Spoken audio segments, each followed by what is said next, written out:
Get ready for the dictation. Start.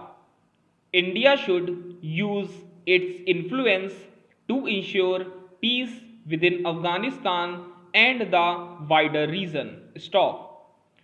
External Affairs Minister S. Jaisankar's comment that India supports talks between the Afghan government and the Taliban signals a subtle shift in New Delhi's approach towards the Afghan crisis. Stop. At the ninth Heart of Asia conference in Tajikistan, he said India has been supportive of all efforts being made to accelerate the dialogue between the Afghan government and the Taliban in a rare direct reference to the insurgent group. Stop. In the 1990s and 2000s, India was steadfastly opposed to any dealings with the Taliban. Stop. But its position seems to have evolved over the years. Stop. In 2018, when Russia hosted Afghan and Taliban talks, India had sent a diplomatic delegation to Moscow. Stop. In September 2020, at the intra-Afghan peace talks in Doha, Mr. Jaisankar was present at the inaugural session via a video link, reaffirming the long-held Indian position that any peace process should be Afghan-led, Afghan-owned and Afghan-controlled. Stop. His latest comments come close on the heels of a new peace push by the Joe Biden administration of the US.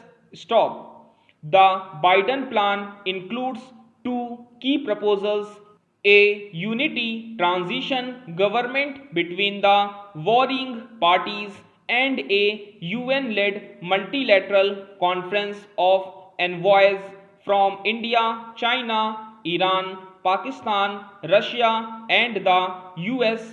Stop. India has supported the UN-led process in an apparent climb down from its earlier position and now shown willingness to deal with the Taliban. Stop. Para. The evolution of India's position is in sync with the evolution of the reality in Afghanistan. Stop.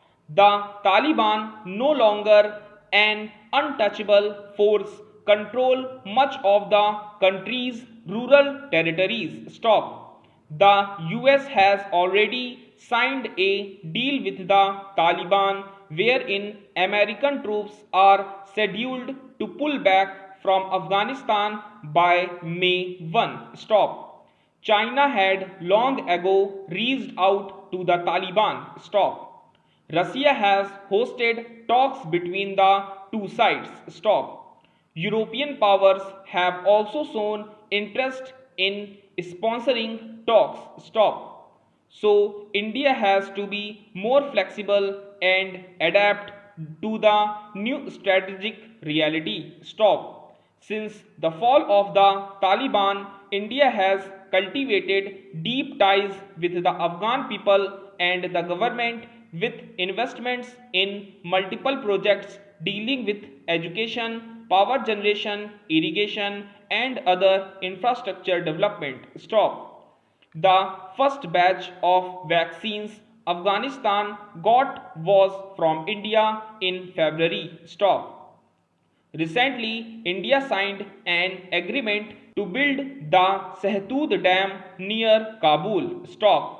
Thus, its economic, strategic and security ties could be disrupted if the Taliban were to take over. Stop. The question India faces, like the other stakeholders, is how to help Afghanistan end the violence without a total capitulation to the Taliban. Stop. India joining the peace process could strengthen the hands of the Afghan government, which is negotiating from a position of weakness. Stop. New Delhi should, using its regional clout as well as its deep ties with both the US and Russia, strive for what Mr. Jaishankar called double peace both inside Afghanistan and in the region. Stop.